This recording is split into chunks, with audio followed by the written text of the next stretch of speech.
She thought her status, her diamonds, and her husband's political connections made her untouchable. She thought first class was her private kingdom, where she could discipline anyone who ruined her vibe, even 3 innocent children.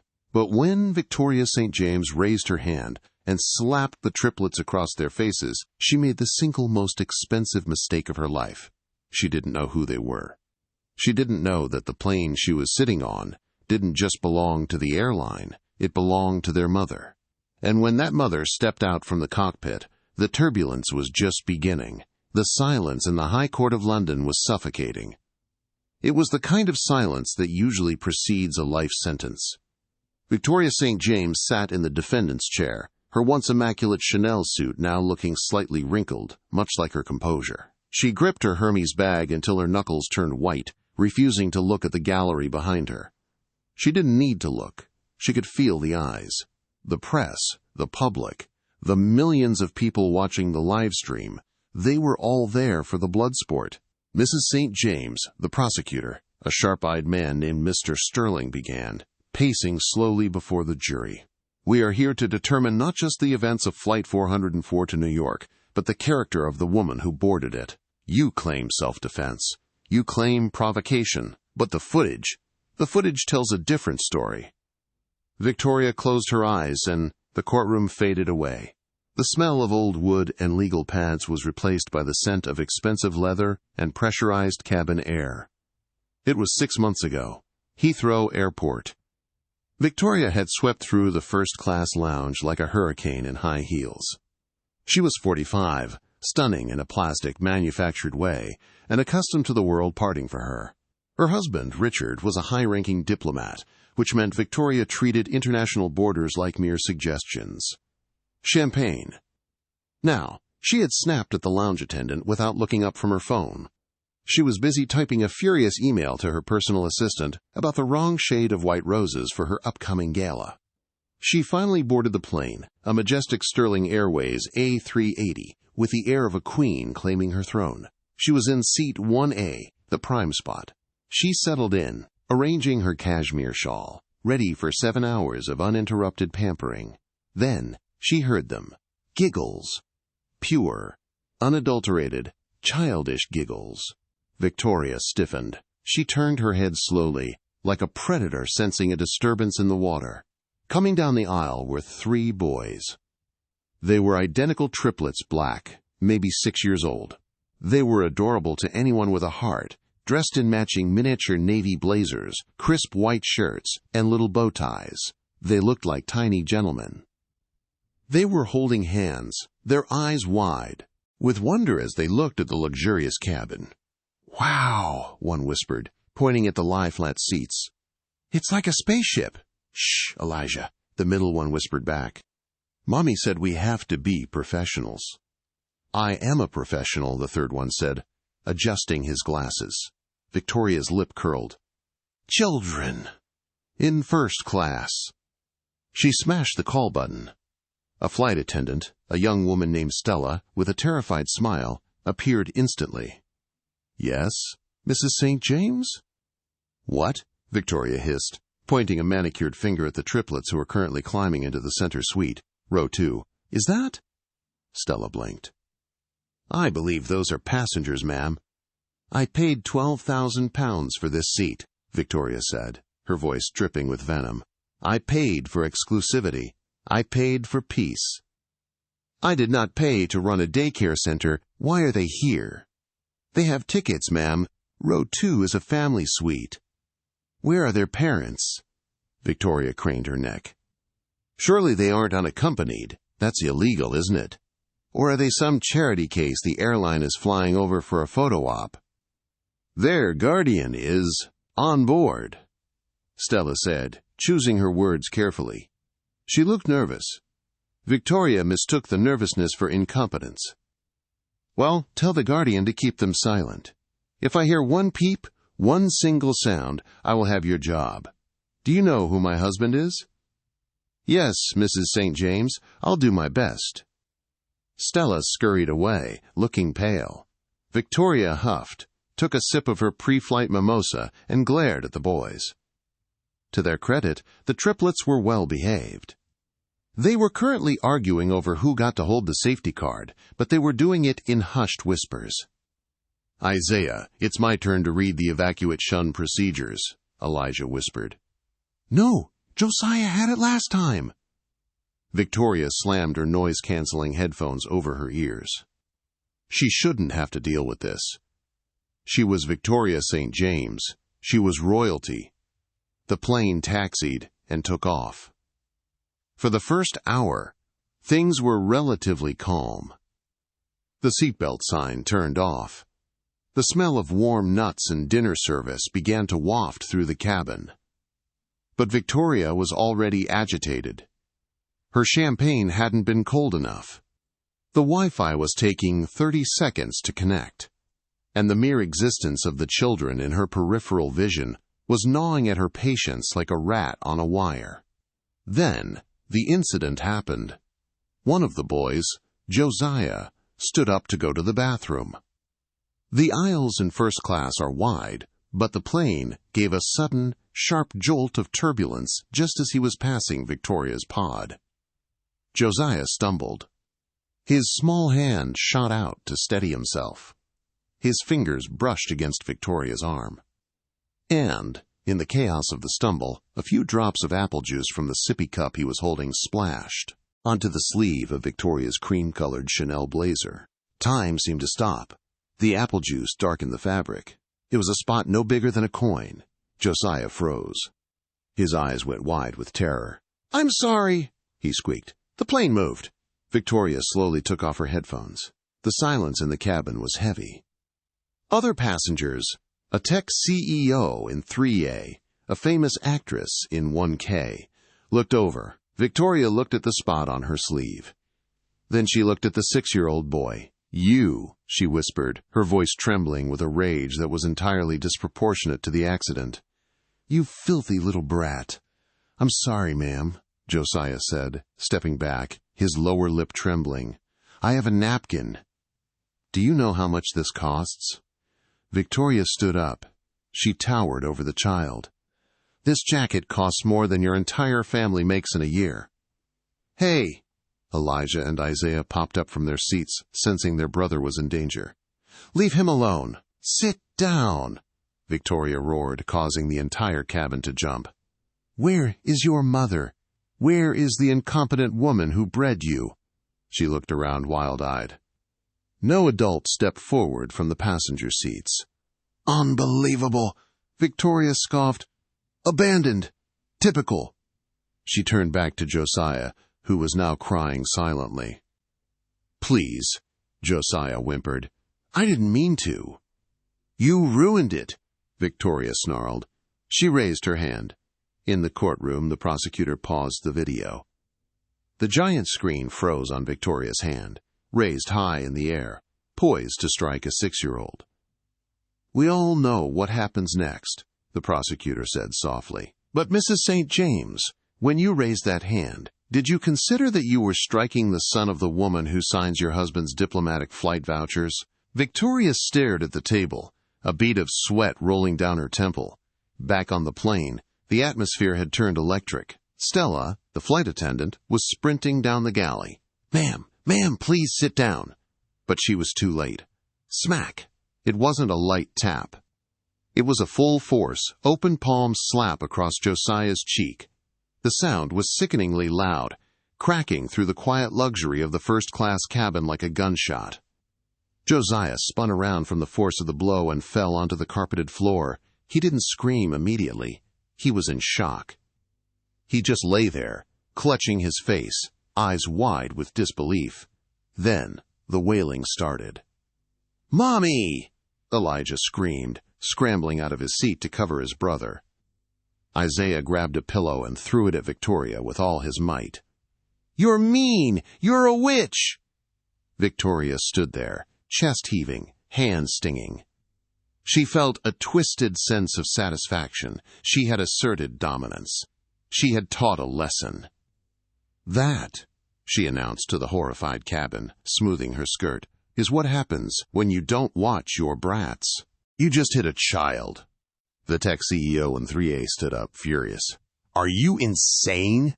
"He ruined my jacket," Victoria shrieked back. "It's property damage. I'm the victim here." Stella, the flight attendant, was now on her knees beside the boys, checking Josiah's face. There was already a bright red handprint forming on his dark skin. Stella was shaking. She looked up at Victoria with an expression of pure horror, not just because of the violence, but because she knew. "Mrs. St. James," Stella whispered, her voice trembling, "you need to sit down. Now. And you need to pray." "Don't you dare tell me what to do, you glorified waitress," Victoria spat. "Get the pilot. I want these hooligans arrested when we land for assault and destruction of property." "The pilot?" Stella let out a hysterical, breathless laugh. "Oh, you'll see the pilot, I assure you." Suddenly, the intercom dinged. But it wasn't the usual bing-bong of the seatbelt sign. It was a sharp, double chime that the crew knew meant code red. The heavy curtain separating the cockpit from the galley whipped open. The cabin went dead silent. Standing there was not the usual gray-haired male captain people expected. It was a woman. She was tall, imposing, dressed in a pristine captain's uniform, with 4 gold stripes on her shoulders. Her hat was tucked under her arm. Her hair was pulled back in a severe, elegant bun. Her name tag read, Captain E. Sterling. But it was her eyes that terrified everyone. They were cold, calculating, and currently burning with a fire that could melt steel. She didn't look like a pilot coming to check on a disturbance. She looked like a general walking onto a battlefield. She walked into the cabin, her boots clicking ominously on the floor. She didn't look at Victoria. She went straight to the boys. "Mommy!" Josiah sobbed, scrambling up and burying his face in the captain's uniform trousers. The entire first-class cabin gasped. Victoria St. James froze. Her brain tried to process the information. Mommy? The pilot was their mother? Captain Evelyn Sterling, the CEO and founder of Sterling Airways, the first black woman to own and operate a major international airline, knelt down. She ignored the passengers, ignored the luxury, ignored the world. She gently lifted Josiah's chin. She saw the red mark. She saw the tears. She closed her eyes for a brief second, inhaling a long, shaky breath. When she opened them, the sadness was gone. Only ice remained. She stood up slowly, lifting Josiah into her arms effortlessly, balancing him on her hip while the other 2 boys clung to her legs. She turned to face Victoria. Victoria took a step back. She had met prime ministers. She had dined with dukes.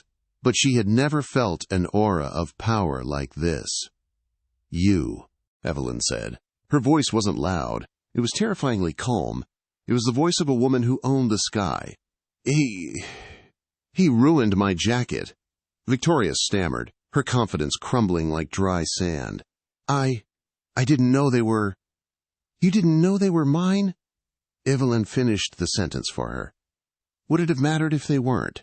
Would it have been okay to assault a 6-year-old if his mother was an economy? Or if his mother was a cleaner? It was a reflex, Victoria tried to rally. "I am a platinum member. I demand." "You demand?" Evelyn laughed. It was a dry, humorless sound. She walked closer, invading Victoria's personal space. "Mrs. St. James, I know exactly who you are. I know your husband, Richard. In fact, I believe I'm scheduled to have dinner with the Foreign Secretary next week, where Richard will be begging for a contract renewal for government travel." Victoria went pale. "Please, let's be reasonable." "I am being reasonable," Evelyn said. "Reasonable would be throwing you out of the emergency exit at 30,000 feet. That is what my heart wants to do." She leaned in, her voice dropping to a whisper that only Victoria could hear. "But I am a CEO. I am a professional. So I am going to destroy you the legal way. By the time this plane lands in New York, you won't just be arrested. You will be the most hated woman in the Western Hemisphere." Evelyn turned to the flight attendant. "Stella." "Yes, Captain?" "Mrs. St. James is no longer a passenger. She is a security threat. Restrain her." "What?" Victoria screeched. "You can't touch me." "I am the captain of this vessel," Evelyn stated, her voice booming now, commanding the attention of the entire deck. "Under international maritime and aviation law, I have absolute authority over the safety of my passengers. You physically assaulted a minor. Zip tie her hands. Tape her to her seat if she struggles. And Stella?" "Yes, Captain?" "Move her to the back, the very back, the jump seat by the lavatory. She doesn't deserve the air in this cabin." As Stella and the male purser moved forward with heavy-duty plastic restraints, Victoria screamed, "Do you know who I am? I will sue you. I will buy this airline and fire you." Evelyn just stared at her, stroking her son's hair. "Buy this airline?" Evelyn smiled, a shark showing its teeth. "Honey, you're currently trespassing on my property." "Take her away." As Victoria was dragging and screaming down the aisle, past the horrified and secretly delighted faces of the other first-class passengers, she realized one thing. The turbulence hadn't even started yet. The courtroom in London remained silent, save for the hum of the air conditioning and the rhythmic tapping of the court stenographer's keys. Mr. Sterling, the prosecutor, let the video pause on the screen. A freeze frame of Victoria being dragged backward, her mouth open in an undignified scream. "The flight from London to New York is approximately 7 hours and 30 minutes, Mr. Sterling said, turning to the jury. "For most passengers in first class, it is a time of luxury. For Mrs. St. James, it became a prison of her own making." He turned to the witness stand. "Captain Sterling, could you describe the remainder of the flight?" Evelyn Sterling sat in the witness box. She wore a simple navy suit, sharp and professional. She didn't look at Victoria. She looked straight at the jury. Her voice was steady, but those closest to her could see the muscle in her jaw jumping. "It was difficult," Evelyn said softly. "As a mother, I wanted to hold my son. I wanted to ice his face and tell him the bad woman couldn't hurt him anymore. But as the captain, I had a plane to fly. I had 300 other souls on board who needed me to be focused." The flashback took over the room again. Prank, 35,000 feet above the Atlantic. The walk to the back of the plane was a gauntlet of shame. Stella, the flight attendant Victoria had called a glorified waitress, was now the one gripping her elbow with an iron grip. The male purser, a burly man named David, who usually handled unruly drunks, held Victoria's other arm. Her wrists were bound tightly with heavy-duty plastic flex cuffs. They bit into her skin, chafing against the expensive gold Cartier watch she wore, a watch that now looked ridiculous against the plastic restraints. "Get your hands off me," Victoria hissed, though the fire in her voice was dimming, replaced by a cold, creeping dread. "You are making a mistake." "My husband." "Ma'am, stop talking," David said, his voice low and devoid of patience. "You just assaulted the owner's child. If I were you, I'd save my breath for your lawyer." They dragged her through the curtain, separating first class from business. The passengers there looked up from their laptops and flatbed seats. They saw the woman who had marched in like a queen, now being escorted like a convict. Whispers rippled through the cabin like a wave. Then came economy. This was the part that broke Victoria. The curtain was pulled back, and she was marched down the narrow aisle. Hundreds of eyes turned to look. "Is that the lady who was screaming?" Someone whispered. "Look at her wrists. Is she arrested?" "She hit a kid." The rumor had already traveled back. Some rich lady hit a kid up front. The looks weren't just curious. They were disgusted.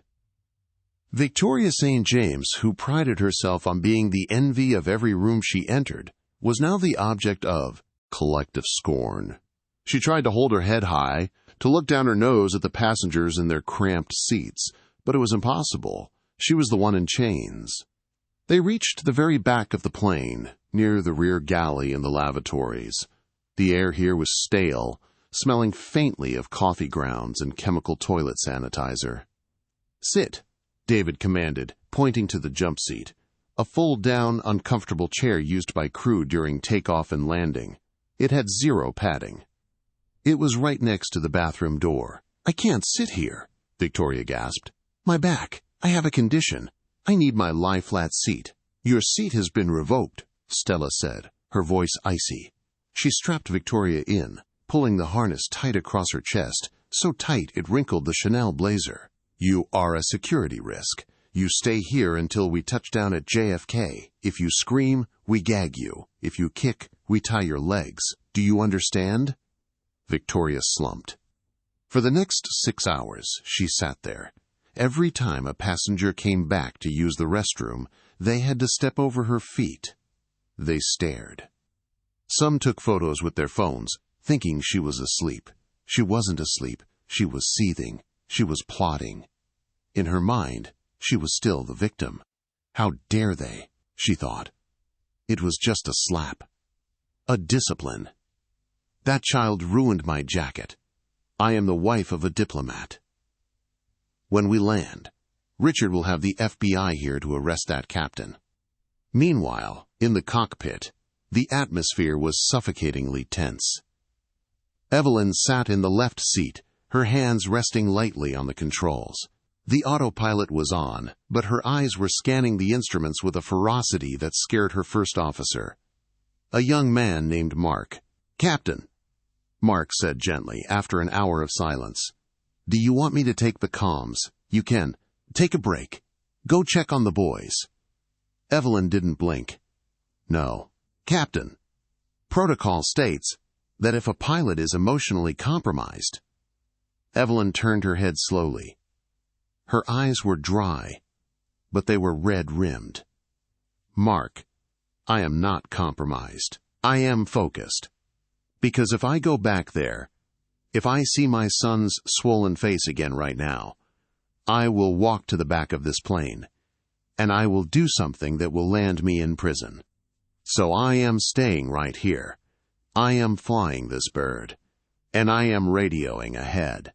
She keyed the mic, switching the frequency to a private channel used for airline operations, Sterling operations. "This is Sterling 404 Heavy. Captain Sterling speaking."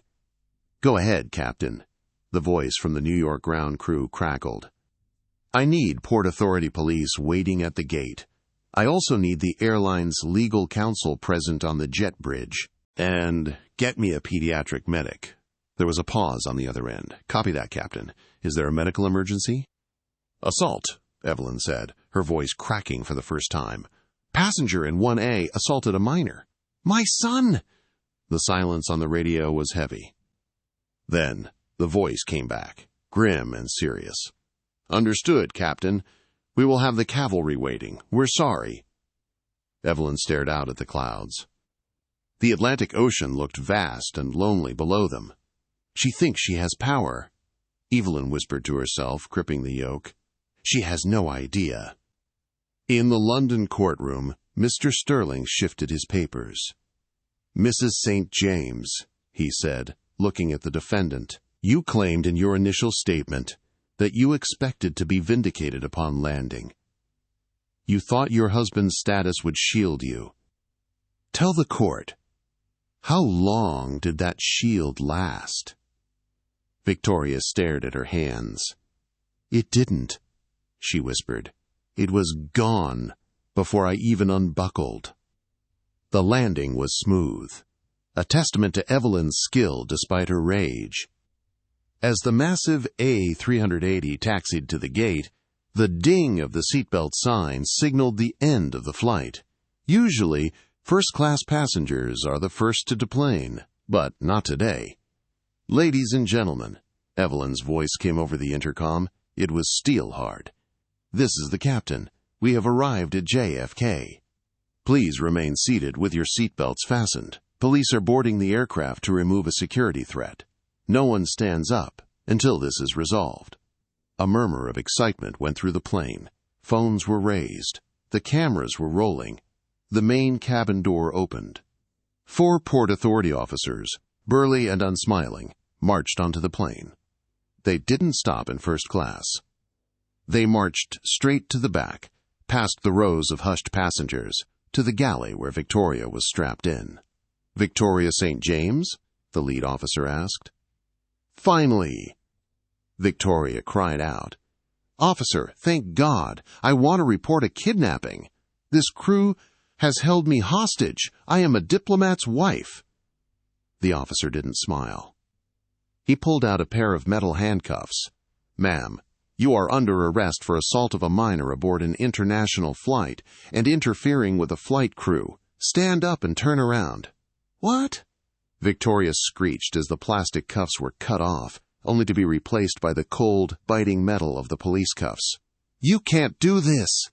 "Call Richard St. James. Call the embassy." "You have the right to remain silent," the officer droned, shoving her forward. The walk of shame was worse the second time. As she was let off the plane, she had to pass through first class again. She looked for sympathy. She found none. The tech CEO in 3A was holding his phone up, recording her face. "Say cheese, Karen," he muttered. And there, standing by the cockpit door, was Evelyn. She was no longer wearing her captain's hat. She was holding Josiah, who had an ice pack pressed to his cheek. The other two boys stood fiercely in front of their mother. Victoria stopped. She locked eyes with Evelyn. "You will regret this," Victoria spat. "My husband will destroy you." Evelyn didn't shout. She didn't rage. She stepped forward, just an inch, and lowered her voice so only Victoria and the police could hear. "Your husband," Evelyn said calmly, "is currently watching a video of you hitting my son. It has 3 million views on Twitter already. The passenger in 3A has excellent Wi-Fi." Victoria felt the blood drain from her face. He saw?" "The whole world saw," Evelyn said. "And Richard?" "I just got a text from my PR team. Richard just issued a press release. He's deeply disturbed by the allegations. He isn't sending a lawyer, Victoria. He's distancing himself." Victoria's knees buckled. The officers had to hold her up. "Get her off my plane," Evelyn said, turning her back. 2 hours later, Victoria sat in a stark, gray interrogation room at JFK. Her Chanel suit was stained. Her hair was a mess. They had taken her phone, her belt, and her shoelaces. She was allowed one phone call. She dialed the number she knew by heart. It rang once, twice. "Richard?" she choked out when the line clicked open. "Richard, darling, it's a nightmare. They treated me like an animal. You have to come down here. You have to fix this." There was a long silence on the other end. "Victoria." Richard's voice was unrecognizable. It wasn't the warm, authoritative voice of the man she had married. It was the cold, hollow voice of a politician trying to survive a nuclear blast. "Richard, did you hear me? I'm in a cell." "I saw the video, Victoria," he said. "That video is out of context. The child pushed me. He ruined the blazer, the one you bought me. You slapped a 6-year-old boy," Richard said, his voice rising. "Do you know who that boy is? That is Josiah Sterling. His mother is Evelyn Sterling. She is one of the biggest donors to my party, Victoria. She owns the skies. So, we are St. James's. We are better than them." "Stop it," Richard snapped. "Just stop. My office is being bombarded. The Prime Minister just called me." "The Prime Minister, Victoria, asking why my wife is assaulting black children on international television." "It wasn't like that. I'm not coming, Victoria." The room seemed to tilt. "What?" "I'm not coming. I can't be seen there. I can't be associated with this right now. The firm is sending a junior lawyer to handle your bail, but don't come home to the D.C. house." "Richard?" Victoria whispered, tears finally spilling over. "Richard, please. You did this to yourself," he said. And the line went dead. Victoria stared at the receiver. The dial tone buzzed in her ear, a lonely mechanical sound. She was alone. Truly alone. But the worst was yet to come. The lawyer who arrived wasn't a shark. He was a tired, overworked public defender type that Richard's firm had contracted just to do the bare minimum. "Mrs. St. James," the lawyer said, sitting down and opening a file, "we have a problem. A big one." "I know. The video," she sniffed. "No, not just the video," the lawyer sighed. "It's the charges. Captain Sterling isn't just suing for assault. She's pressing charges under the Patriot Act." "The Patriot Act?" "I'm not a terrorist." "You interfered with a flight crew. You created a disturbance that threatened the safety of the aircraft. That's a federal felony in the United States. And since the victim is the owner's son, they are throwing the book at you. No plea deals. They want to make an example of you." The lawyer looked at her with pity. "And Mrs. St. James, Captain Sterling has hired the fiercest prosecutor in New York. She released a statement 10 minutes ago." He slid a piece of paper across the metal table. It was a printout of a tweet from the official Sterling Airways account. It read, quote, "At Sterling Airways, family is everything. Today, a passenger assaulted a member of our family. We have zero tolerance for violence, racism, or entitlement. We will pursue justice to the fullest extent of the law. No one is above the clouds. Captain E. Sterling, CEO." Asterisks below it were thousands of comments. Asterisks, "Lock her up." Asterisks, "Boycott anything her husband touches." Asterisks, "Mama Bear has landed." Victoria put her head in her hands. The karma wasn't just hitting her. It was crushing her. The courtroom air was thick, heavy with the scent of impending doom. It was the third day of the trial, and the gallery was packed. Not a single seat was empty. Outside the High Court, the paparazzi swarm had grown from a nuisance to a blockade. They were hungry for a glimpse of the Ice Queen of the Sky, as the tabloids had dubbed Victoria St. James. But inside, the atmosphere was clinical, cold, and devastatingly precise. "I call Stella Bennett to the stand," the prosecutor announced. Stella, the young flight attendant who had witnessed the assault, walked to the stand. She looked different than she had on the plane. Gone was the terrified girl in the uniform. In her place was a young woman wearing a modest blouse, her hands clasped tightly in her lap, but her chin held high. She swore the oath. "Ms. Bennett," the prosecutor began, his voice low and gentle, "take us back to that moment. You were the first to arrive at the scene, correct?" "I was," Stella said. Her voice trembled slightly, then steadied. "I heard the impact from the galley. It wasn't a sound you expect to hear on an airplane. It sounded like meat hitting a butcher's block." A collective wince rippled through the jury. Victoria St. James, seated at the defense table, flinched. She looked older today. The perfectly coiffed blonde hair was pulled back, but the roots were showing, a subtle sign that her access to her usual high-end salon had been cut off. "And what did you see?" "I saw Mrs. St. James standing over Josiah," Stella continued, her eyes locking onto the defendant. Her hand was still raised. She looked proud. "Proud?" The prosecutor raised an eyebrow. "Objection!" Victoria's lawyer, a slick, high-priced barrister named Sir Julian Blackwood, shot up. Speculation on the defendant's emotional state. "Sustained," the judge murmured, though he looked unimpressed. "Just the facts, Miss Bennett." She was smiling. Stella corrected herself, her voice hardening. She said, "That is what happens when you don't watch your brats." Then she complained about her jacket. She didn't look at the boy on the floor. She looked at her sleeve. The prosecutor walked to the exhibit table and picked up a piece of fabric sealed in a plastic evidence bag. It was the cream Chanel blazer. "This jacket?" he asked. "Yes." "Miss Bennett, did Mrs. St. James ask for a first aid kit for the child?" "No." "Did she ask if he was injured?" "No." "What did she ask for?" Stella took a deep breath. The silence in the room was so profound you could hear the hum of the light bulbs. "She asked for club soda," Stella whispered. "To get the stain out." A gasp went through the gallery. Even the judge's expression tightened. "Club soda," the prosecutor repeated, letting the words hang in the air like a foul smell. While a 6-year-old child lay crying on the floor of a pressurized cabin, the defendant was concerned with carbonated water.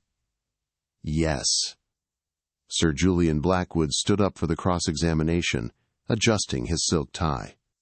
He was known as the Shark of the Strand, a man who could twist reality until victims apologized to their attackers. He approached Stella with a predatory smile. "Ms. Bennett." Blackwood began, his voice smooth as oil. "Let's be honest. You were overwhelmed, weren't you? 3 unaccompanied minors in first class? That's a lot of work." "They weren't unaccompanied," Stella said sharply. "Their mother was the captain." "Ah, yes, the captain, who was locked behind a reinforced door. So effectively you were the babysitter. Is it possible, Ms. Bennett, that you were frustrated with the noise?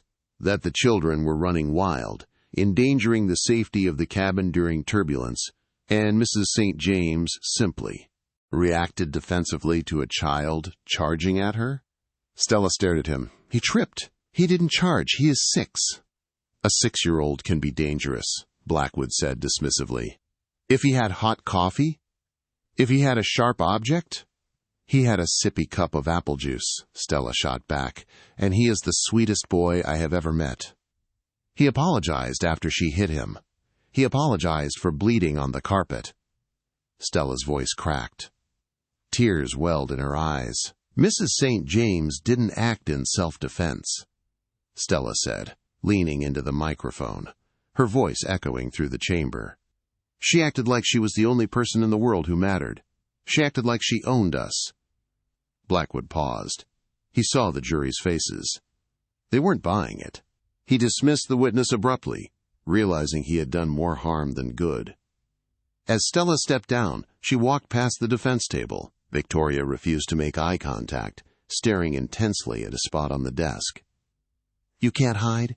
Stella whispered as she passed. It was too quiet for the stenographer to catch, but Victoria heard it. Her hands began to shake. The climax of the trial arrived on the afternoon of the 4th day. The defense had run out of delays. They had run out of character witnesses, mostly because every charity board and social club Victoria belonged to had ghosted her calls. Victoria St. James had to take the stand. It was her only chance. Her lawyer had told her, "You have to make them see you as a human, Victoria, not a monster. Cry. Talk about your anxiety. Talk about the pressure of being a diplomat's wife." She walked to the witness box. Her steps were measured, practicing the aggrieved victim walk she had rehearsed in her mirror. She wore a soft blue cardigan today, something meant to look maternal, harmless. But as she sat down and looked out at the sea of faces, the facade cracked. Sitting in the front row of the public gallery was Evelyn Sterling. She wasn't in her pilot's uniform today. She was dressed in a sharp black power suit that cost more than Victoria's car. On her lap sat Josiah. The little boy was playing with a toy airplane, seemingly oblivious to the gravity of the room, but the faint yellow shadow of a fading bruise was still visible on his cheek. Victoria felt a wave of nausea. The prosecutor stood up. He didn't pace. He didn't shout. He stood perfectly still, holding a single sheet of paper. "Mrs. St. James," he began, "you stated in your police interview that you felt threatened by the child. Is that correct?" "Yes," Victoria said, her voice thin and reedy. "It was a reflex. I was startled. The turbulence. I have a nervous condition." "A nervous condition?" The prosecutor repeated. "Is this the same nervous condition that allowed you to organize the summer solstice gala for 500 people last year? The same condition that allowed you to berate a waiter at the Ivy 3 weeks prior to this incident for bringing you room temperature water?" Victoria froze. That is irrelevant. It goes to character, Mrs. St. James. It goes to a pattern of behavior." He stepped closer. "Let's talk about the threat. You slapped Josiah Sterling with enough force to cause a contusion and a minor laceration to the inner cheek. The medical report indicates the force was equivalent to a grown man being punched.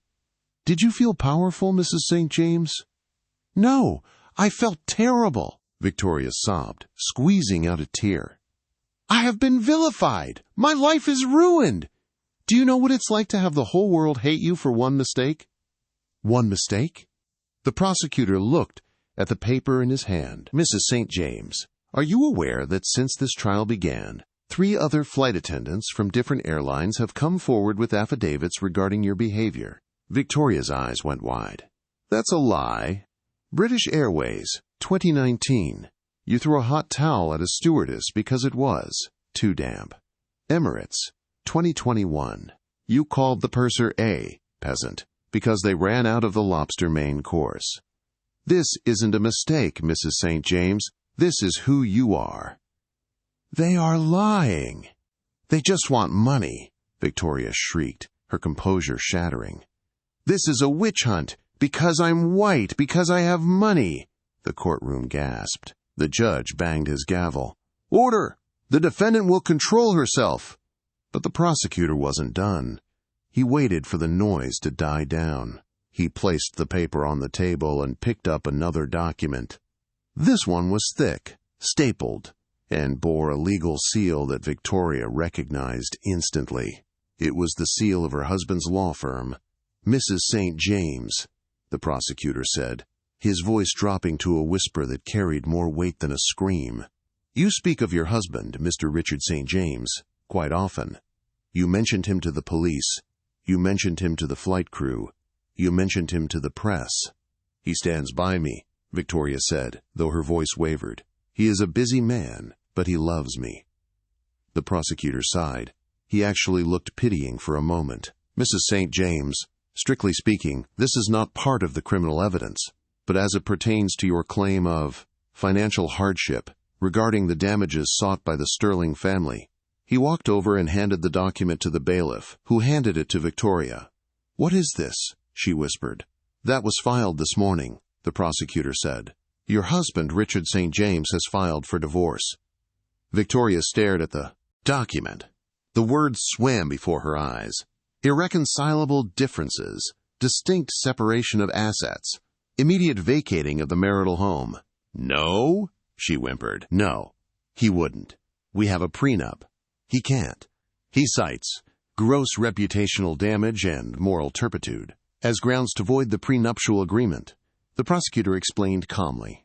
He is cutting you loose, Mrs. St. James. He isn't just leaving you. He is ensuring you leave with nothing. Victoria dropped the papers. They scattered on the floor of the witness box. She looked at the gallery. She looked for a friend, an ally, anyone. She saw only the cold, hard lens of the courtroom sketch artist, capturing her ruin in charcoal.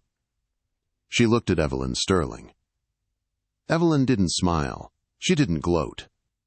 She just watched, with the calm, terrifying detachment of a pilot watching a storm from above. She gave a single, slow nod. It wasn't forgiveness. It was an acknowledgement. You are done. Victoria St. James covered her face with her hands and began to wail. Not the pretty, sympathetic crying she had planned, but the ugly, guttural sound of a woman watching her entire existence turn to ash. No further questions, the prosecutor said, turning his back on her. As Victoria sat there, sobbing into her hands, the reality settled in. The courtroom wasn't just a legal proceeding anymore. It was a theater of total destruction. She had walked onto that plane a queen. She was leaving it a pauper, divorced, disgraced, and utterly alone. The judge cleared his throat. We will recess for lunch before closing arguments. Take the defendant down. Take the defendant down. The words echoed in Victoria's ears as the bailiff approached her. Not escort the witness, but take the defendant. She stood up, her legs jelly. As she was let out, she saw the screen displaying the live stream comments one last time before the clerk turned it off. Justice for Josiah. Bye-bye, Victoria. Karma doesn't miss. The heavy wooden door slammed shut behind her, sealing her fate. The silence that fell over the courtroom when the jury returned was heavier than gravity. It was the kind of silence that pressed against your eardrums, making the rustle of a single paper sound like a thunderclap. Victoria St. James stood in the dock. She was trembling visibly now. The arrogance, the defiance, the polished veneer of the diplomat's wife, it was all gone. In its place was a terrified woman in a stained cardigan, clutching the railing as if it were the edge of a cliff. The foreman of the jury, a stern-faced woman who looked like a school principal, stood up. In the matter of the Crown versus Victoria St. James, the judge intoned, peering over his spectacles. Has the jury reached a verdict? We have, my lord. On the first count of assault causing actual bodily harm against a minor? The foreman looked directly at Victoria. Guilty! Victoria let out a small, strangled whimper. On the second count of interfering with the performance of a flight crew member? Guilty. On the third count of endangering the safety of an aircraft? Guilty. The word guilty rang out 3 times, like the tolling of a funeral bell. Victoria's knees gave way, and she slumped onto the wooden bench behind her, burying her face in her hands. Her lawyer, the defeated Sir Julian, didn't even pat her shoulder. He was already packing his briefcase, calculating how to distance his firm from this disaster. The judge cleared his throat. He looked down at Victoria with an expression of profound disappointment. Victoria St. James, please stand.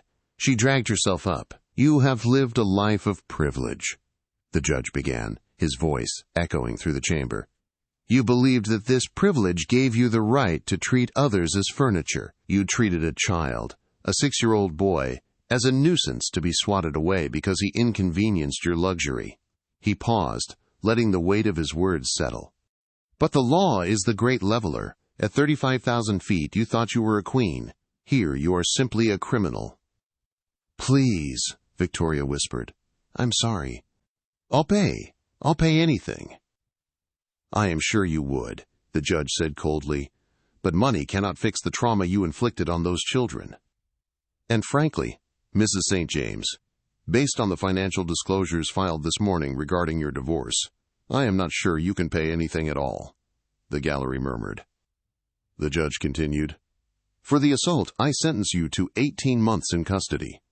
For the interference with a flight crew, I sentence you to an additional 12 months, to run consecutively, 30 months. 2.5 years in prison. Victoria gasped for air. Furthermore, the judge added, a glint of steel in his eye, upon your release, you will complete 500 hours of community service. Specifically, I am ordering this service to be conducted in the janitorial sector of Heathrow Airport. You will spend your time cleaning the very floors you once felt too important to walk on. The gavel came down. Bang! It was over. The bailiffs moved in. There was no gentle escort this time. They pulled Victoria's hands behind her back. The cold steel of the handcuffs clicked shut, a sound that signaled the end of Victoria St. James as she knew herself. As they led her out, she looked desperately toward the gallery one last time. She saw the press sketching furiously.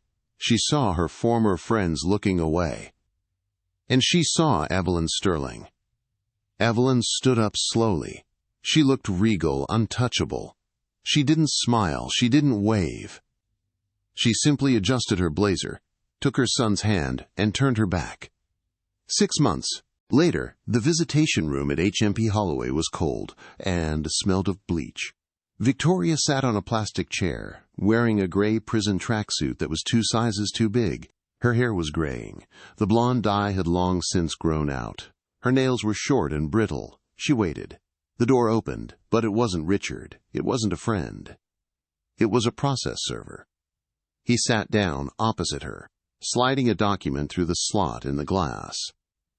Mrs. St. James, or rather, Ms. Miller, as you've reverted to your maiden name, the man said flatly. I'm here to serve you with the final bankruptcy adjudication. Victoria stared at the paper. But the house in the Hamptons? The jewelry? Seized, the man said, checking a box on his clipboard, to pay for the legal fees and the civil suit damages awarded to the Sterling family. The Sterling family doesn't need my money." Victoria snapped, a flash of her old self appearing for a second. "She owns an airline." "Miss Sterling didn't keep the money," the man said, looking at her with pity. "She donated every penny of your assets to a charity." "What charity?" Victoria asked, dread pooling in her stomach. "The Josiah Sterling Foundation for Underprivileged Youth," the man read. "It provides free flights for inner-city children to visit museums and cultural sites. Your diamond earrings are currently paying for a class of 30 children to fly to Paris next week." Victoria sat back, stunned. Her diamonds. Her precious, flawless diamonds. They were being used to fly brats, as she had called them, around the world. "And one more thing," the man said, standing up. "Mr. St. James wanted me to give you this." He slid a small envelope through the glass. Victoria opened it with shaking fingers. Inside was a single photograph. It was Richard, smiling, tanned, and holding a glass of champagne. He was on a yacht in the Mediterranean. Next to him, leaning on his shoulder, was a woman. She was young, beautiful, and wore a familiar-looking cream blazer. It was Stella Bennett, the flight attendant. Victoria stared at the photo, her brain unable to process it. Stella? The glorified waitress? A note was scrawled on the back in Richard's handwriting. "She knows how to behave in public. Goodbye, Victoria." Victoria let the photo flutter to the table. She didn't scream. She didn't cry. She just stared at the gray wall of the prison visitation room. The irony was so heavy it felt like it was crushing her lungs. She had lost everything because she thought she was better than the people serving her. Now, one of them had taken her life. Miles away, at 38,000 feet, the sun was setting over the horizon, painting the clouds in hues of gold and violet. Captain Evelyn Sterling sat in the cockpit of a brand-new Sterling Airways Boeing 787. The engines hummed a lullaby of power and precision. "Captain," the first officer said, "we are reaching cruising altitude. The seatbelt sign is off." "Thank you," Evelyn said. She unbuckled and stepped out of the flight deck. She walked back to row 2. There, tucked into the lie-flat suites, were the triplets. Elijah and Isaiah were watching a movie. Josiah was asleep, clutching a teddy bear. The scar on his cheek had faded to almost nothing, a tiny memory of a bad day that was now far behind them. Evelyn leaned down and kissed Josiah's forehead. He stirred slightly. "Mommy?" he murmured sleepily. "Are we there yet?" "Not yet, baby," Evelyn whispered, smoothing his hair. "Go back to sleep. I've got us. I've got the whole sky." She stood up and looked down the aisle of the plane. It was peaceful. People were eating, sleeping, reading. No one was screaming. No one was being slapped. It was her kingdom. And she ruled it with kindness. She walked back to the cockpit, a small smile playing on her lips. As she took the controls, pushing the throttle forward, she thought briefly of the woman sitting in a cell in London. Turbulence cleared, Evelyn whispered. She pulled back on the yoke, and the plane soared higher, leaving the clouds, and Victoria St. James far, far below. The story of Victoria St. James is a brutal reminder that character is not defined by the price of your ticket, but by how you treat the people who can do nothing for you. Victoria thought her status was a shield, but it turned out to be a glass house. She threw a stone, and the whole thing shattered. In the end, justice wasn't just served in a courtroom, it was served by the universe. The woman who hated service people ended up cleaning up after them, while the flight attendant she mocked took her place in high society. And the mother she underestimated? She proved that the most powerful force on Earth, or in the sky, is a parent protecting their child. If this story satisfied your craving for instant karma and justice, make sure to smash that like button. It helps us tell more stories like this. What do you think? Did the judge go too hard on Victoria, or did she get exactly what she deserved? Let me know in the comments below. And if you haven't already, subscribe and hit the notification bell. You don't want to miss our next story about a Karen who tries to get a restaurant manager fired, only to realize he owns the entire franchise. You won't believe how that one ends. Thanks for watching, and remember, Be kind. You never know who you're talking to.